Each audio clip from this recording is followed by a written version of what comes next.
Here we are at Maple Hill Farm Conference Center in Hallowell, Maine for the 120th annual Convocation.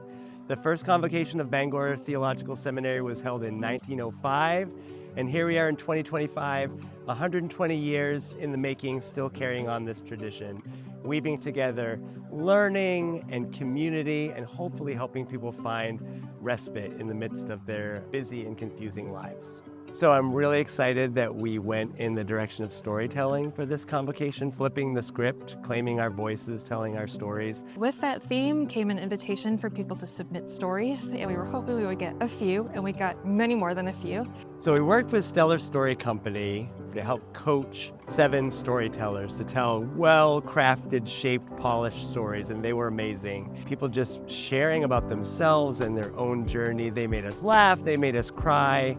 I think one of the best parts of Convocation for me is it becomes a temporal tapestry of people and personalities. And that's just what makes the magic and the wisdom just flows right out as people really coming to play with their full selves. On Thursday night, we brought in the Teller's Garden to do playback theater.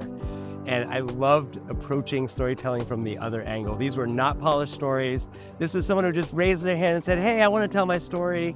And then this theater group, just seeing the creativity and the way that they reflected back the stories that they heard was really compelling and inspiring. We had anywhere from 12 to, I think, close to 50 people at a time logging in from as far as South Africa, New England, Iowa, California, all different time zones, and people were energized and engaged. Both the online and in-person components have an element of bringing in ritual to connection and friendship. Being together in real time and having a foot in 2 rivers, one being this experimenting, trying new things on as a collective, and also leaning deeply into tradition, leaning deeply into the things that make us human together. When folks get together and make a joyful noise, it's a very powerful experience. It feels like it begins as a request. I was trying to be very quiet and let the music enter into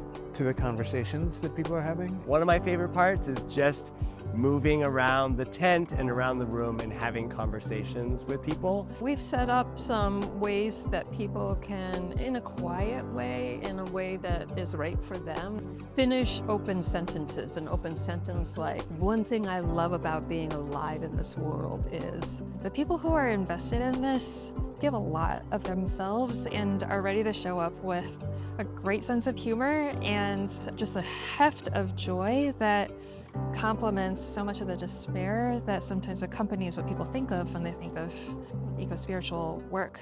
If you feel like you care about spiritual leadership for a climate-changed world, doesn't matter what your profession is, your vocation, we want you to come and be a part of this community.